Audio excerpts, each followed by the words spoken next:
মৰমৰ ছাত্ৰ ছাত্ৰীসকল, আজি মই চতুৰ্থ শ্ৰেণীৰ টকা পইচা পাঠটোৰ দ্বিতীয় খণ্ডলৈ তোমালোকৰ ওচৰত আহিছো আৰু আশা কৰিছো তোমালোকে টকা পইচা পাঠটোৰ প্ৰথম খণ্ড ভিডিঅ'টো চাইছিলা আৰু যদি নাই চোৱা তোমালোকে তলৰ পৰা চাই লোৱা প্ৰথম খণ্ডটো, ইয়াৰ পিছতহে তোমালোকে দ্বিতীয় খণ্ডটো চাবা দেই। মৰমৰ ছাত্ৰ ছাত্ৰীসকল, প্ৰথম খণ্ড ভিডিঅ'টোত আমি এনেকুৱা ধৰণৰ অংক কৰিবলৈ শিকিছিলো নহয়নে, যে টকা আৰু পইচা দিয়া আছে সেইটোক আমি সম্পূৰ্ণ টকাত প্ৰকাশ কৰিবলৈ শিকিছিলো। আজি মই ঘৰত এটা অংক তোমালোকক পাতি থৈছো। এই অংকটো প্ৰায় ছাত্ৰ ছাত্ৰীয়ে সমাধান কৰোঁতে ভুল কৰা দেখা যায়, গতিকে তোমালোকে আজি অলপ মন দি বস্তুটো শিকি লোৱাচোন যাতে তোমালোকৰো সেই ভুলটো নহয়। ইয়াত কি দিছে 20 টকা 5 পইচা নহয়নে। এতিয়া এইটো যদি আমি টকাত প্ৰকাশ কৰিব লাগে কেনেকৈ লিখিম, আমি টকাটো লিখিম 20 নহয়নে, ইয়াৰ পিছত পইচাৰ আগত আমি দশমিক এটা দিলো আৰু এটা যিহেতু 5 আছে 5 বুলি দি আমি টকা বুলি লিখি দিম নহয়নে, কিন্তু নহয়। বুজি পালানে? সদায় মনত থবা যে আমি অলপ আগতে শিকিছিলো বা আগৰ ক্লাছতো আমি শিকি আহিছো যে 100 পইচা 1 টকা। বুজি পালা? 100 পইচা 1 টকা। গতিকে এই দশমিকটোৰ পিছত সদায় যেনেকৈ আমি 20 টকা বুলি লিখি ললো নহয়, দশমিকৰ পিছত সদায় দুটা শূন্য থাকিব লাগিব। এতিয়া অকল যদি 5 পইচাটো বোলে দিয়া নাই, অকল বোলে 20 টকা দিয়া আছে, তেতিয়াহ'লে আমি সেইটো কেনেকৈ লিখিম 20.00 টকা এনেকৈও লিখিব পাৰোঁ। বুজি পালানে? এতিয়া যিহেতু তোমালোকক 20 টকা আৰু 5 পইচা বুলি দিছে, বুজি পালানে? এই সংখ্যাটো তেতিয়াহ'লে তোমালোকে কেনেকৈ লিখিবা 20 দশমিক, আৰু যিহেতু মই কৈছো যে দশমিকৰ পিছত দুটা সংখ্যা থাকিবই লাগিব, গতিকে যদি ইয়াত অকল 5 বুলি দিয়া আছে তাৰ মানে 5টোৰ আগত শূন্য এটা দি মেলি তোমালোকে 5 বুলি লিখি তাৰপিছত টকা বুলি লিখিব লাগিব। বুজি পালানে? মই আকৌ এবাৰ কৈ দিছো যে দশমিকৰ পিছত দুটা সংখ্যা থাকিবই লাগিব। বুজি পালানে? অকল 20 বুলি যদি দিয়া থাকে, 20 টকা বুলি যদি দিয়া থাকে, তেতিয়াহ'লে তোমালোকে লিখিবা 20.00 টকা, আৰু যিহেতু তোমাক ইয়াত দিয়া আছে 20 টকা 5 পইচা হয়নে, তোমালোকে অকল 5টো তেনেকৈ লিখিলে নহ'ব, 5টোৰ আগত শূন্য এটা দি মেলিহে লিখিব লাগিব। আৰু এই কথাটো তোমালোকে মনত থবা দেই। ইয়াৰ পিছৰ অংকটোলৈ আমি আগবাঢ়ো। মৰমৰ ছাত্ৰ ছাত্ৰীসকল, এবাৰ তোমালোকে কিতাপখন উলিয়াই ল'লা চাগে। তাত দিছে চোৱা, ৰুণীমাই দোকানলৈ গৈ 20 টকাৰে তলত দিয়া বস্তুকেইটা কিনিলে,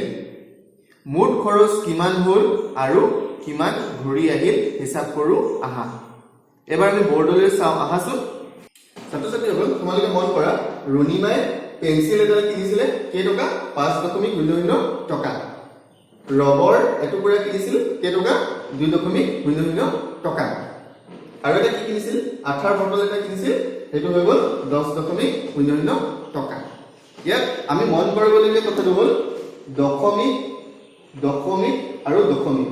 এই দশমিকবোৰ একেটা লাইনতে হ'ব লাগিব, মানে দশমিকবোৰ এটাৰ তলত আনটো আহিব লাগিব, আৰু তাৰ আগত থকা সংখ্যাখিনি হ'ল টকা আৰু পিছত থকা সংখ্যাখিনি হ'ল পইচা। মন দিবা। এইবাৰ আমাক কি সুধিছে যে ৰুণীমাই মুঠ কিমান খৰচ কৰিছিল, গতিকে এতিয়া আমি মুঠ যদি দিয়ে আমি জানো সেইটো যোগ কৰিব লাগিব। এই অংকটো অৱশ্যে তোমালোকৰ কিতাপত দিয়াই আছে, হ'লেও আমি যোগটো কৰি চাওঁ। 0.0000 আৰু যিহেতু দশমিক আছে ইয়াতো আমি দশমিক তলত নমাই দিম। এতিয়া 5 দিয়ে কিমান 7 আৰু 7 7। বুজি পালা? আৰু এবাৰ 1টো আছে, 1টো তলত নামি আহিব, গতিকে 17 টকা। এতিয়া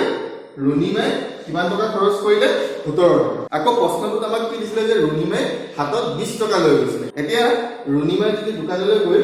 এইখিনি বস্তু কিনাৰ বাবদ 17 টকা খৰচ কৰিলে, এতিয়া তোমালোকক সুধিছে তাইৰ হাতত কেইটকা বাকী থাকিব। ইয়াত দুটা প্ৰশ্ন আছে। প্ৰথম প্ৰশ্নটো আমাৰ তাইৰ কিমান টকা খৰচ হৈছিলে 17 টকা, এই প্ৰশ্নটোৰ উত্তৰ পালো। এবাৰ তেতিয়াহ'লে আমি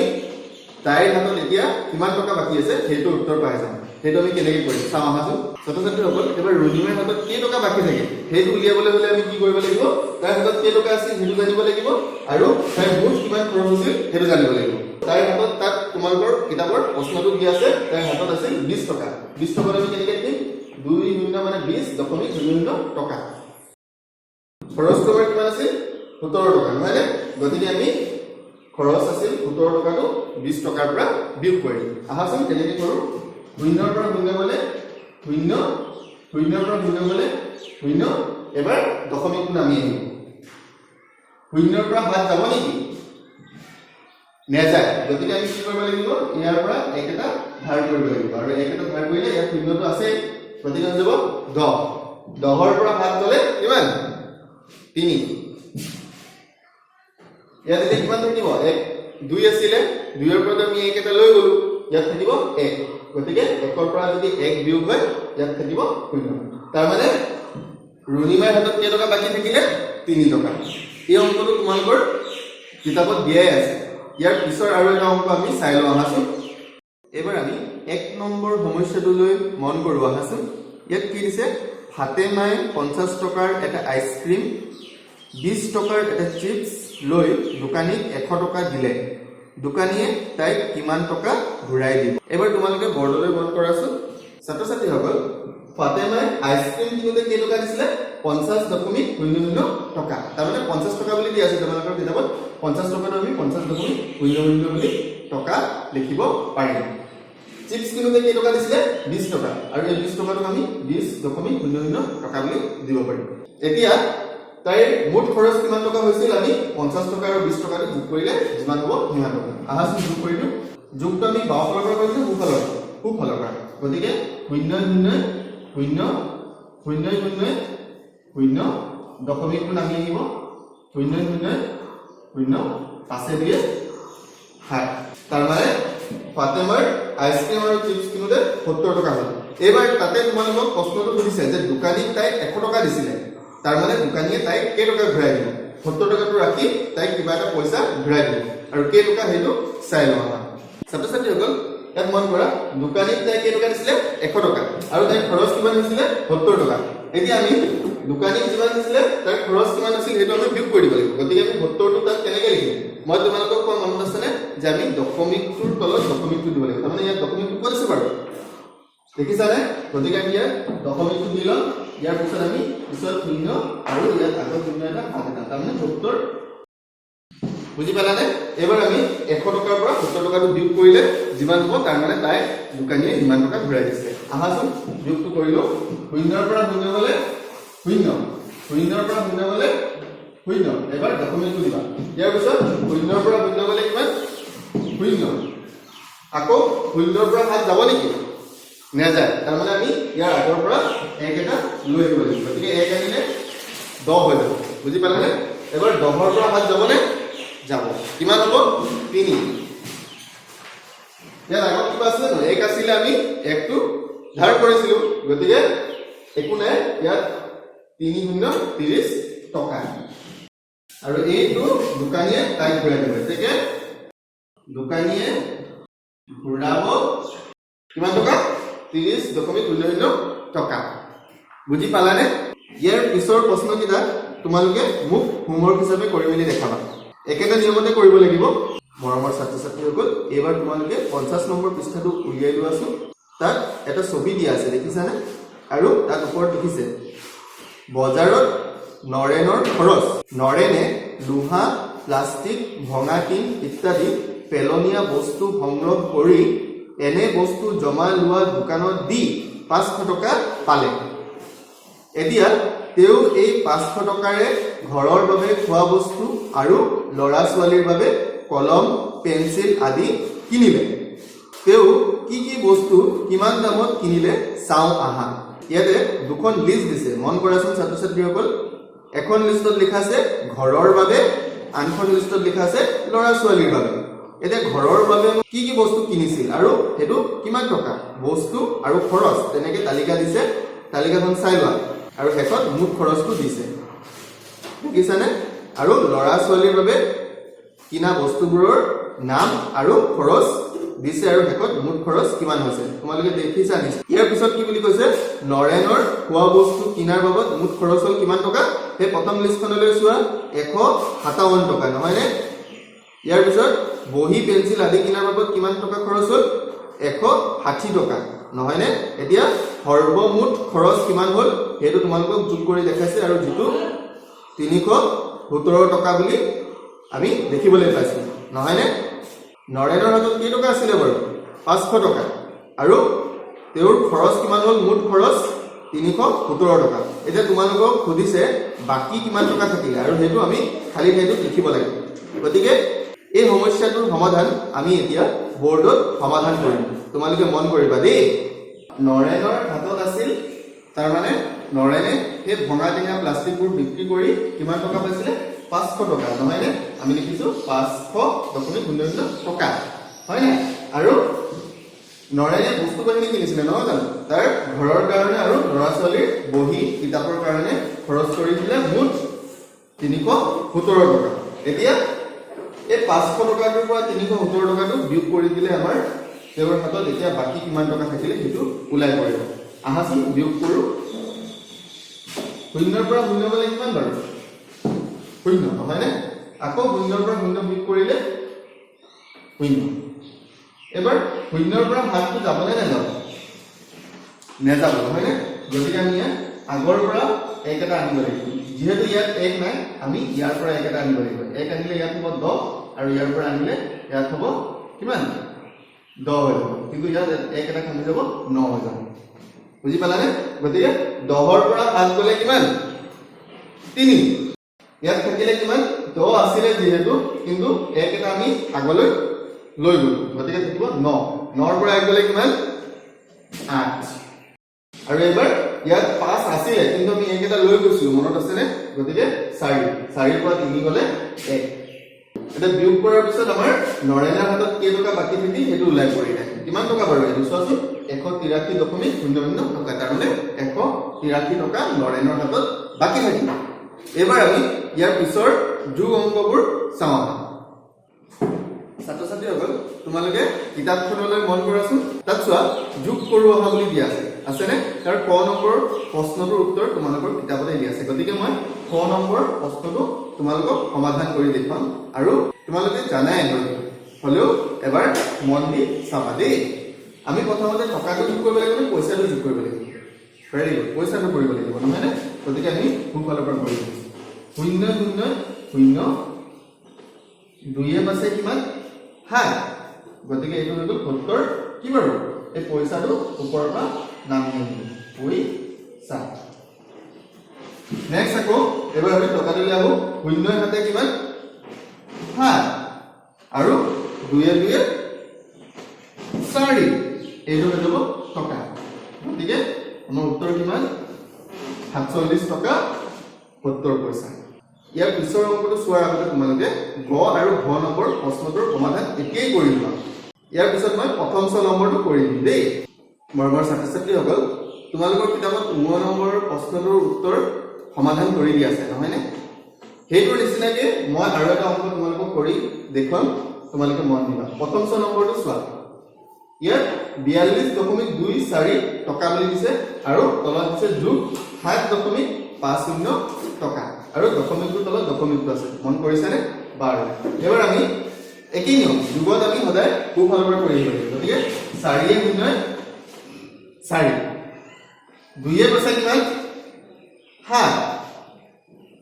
আৰু এবাৰ কি হ'ব বাৰু দশমিকটো নামিব দেখিছা না দশমিক আৰু ইয়াতো দশমিকটো নামি আহিব হাতে দুই কিমান বাৰু 9 আৰু 4 টো নামি আহিব গতিকে কিমান টকা হ'ল 49.74 টকা নহয়নে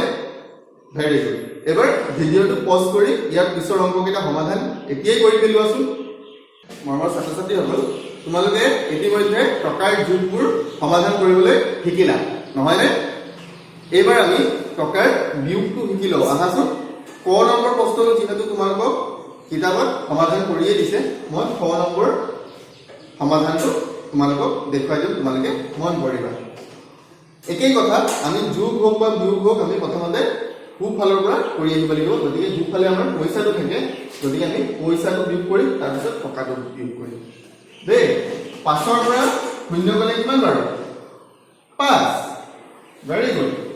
আৰু 7 ৰ পৰা 5 গলে কিমান 2 গতিকে এইটো 25 কি বাৰু পইচা এবাৰ আমি টকাটো যোগ কৰো 5 ৰ পৰা 5 গলে কিমান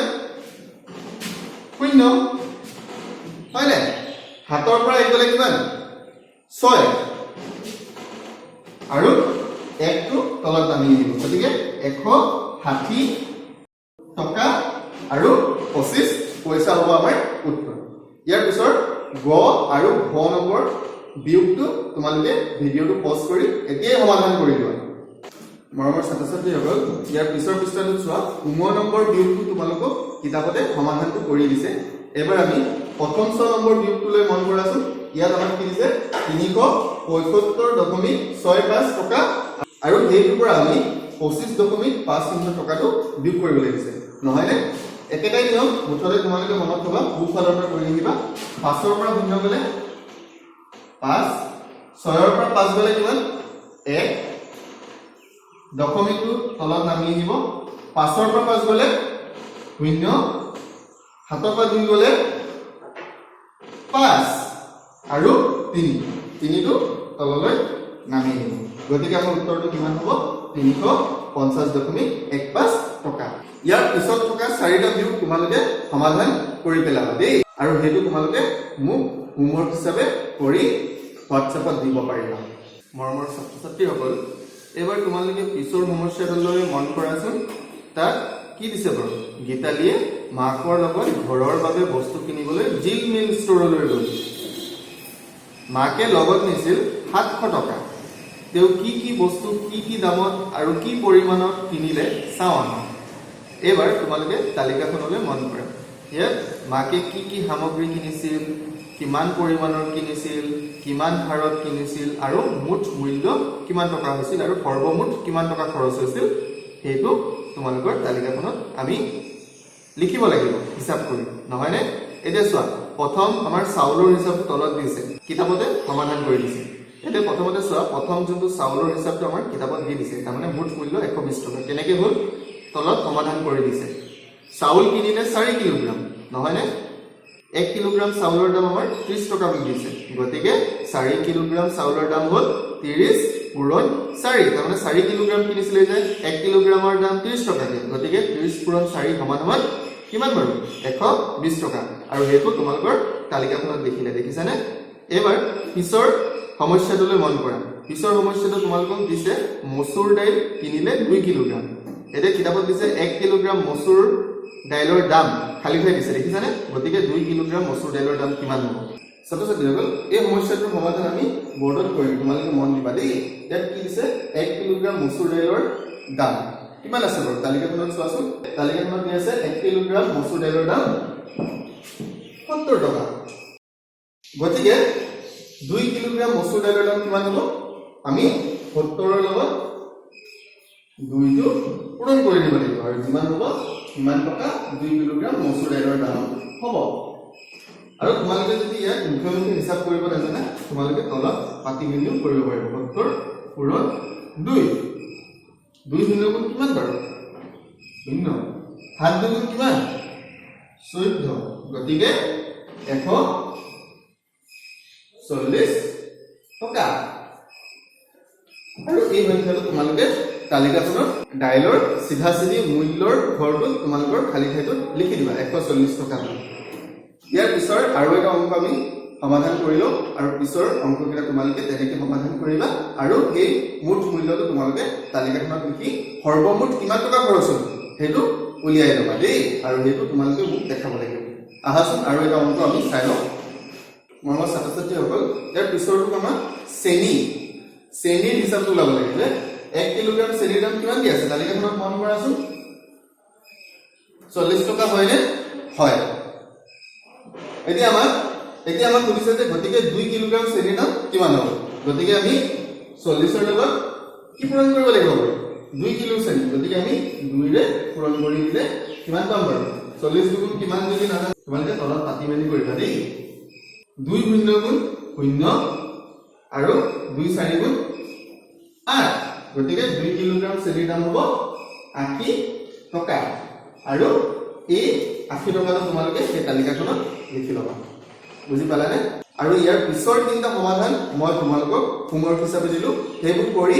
ইয়াৰ থকা মুঠ কিমান খৰচ হ'ল সেইটো তোমালোকে উলিয়াই মোক হোমৱৰ্ক হিচাপে দেখাব লাগিব মুঠতে তালিকাখন সমাধান কৰি মোক হোৱাটছএপত দিবা মৰমৰ ছাত্ৰ-ছাত্ৰীসকল তেতিয়াহ'লে আমি আজি দ্বিতীয় খণ্ডৰ টকা পইচাৰ এই পাঠটো ইমানতে সামৰণি মাৰিছোঁ তোমালোকে টকা পইচাৰ বিষয়ে এই ক্লাছবোৰৰ পৰা নিশ্চয় কিবা এটা হ'লেও শিকিবলৈ পাৰিলা পৰৱৰ্তী সময়ত মই নতুন পাঠ এটা লৈ তোমালোকৰ ওচৰত আকৌ আহি থাকিম তোমালোকে ভালে থাকা কুশলে থাকা আজিৰ ক্লাছ ইমানতে সামৰণি ধন্যবাদ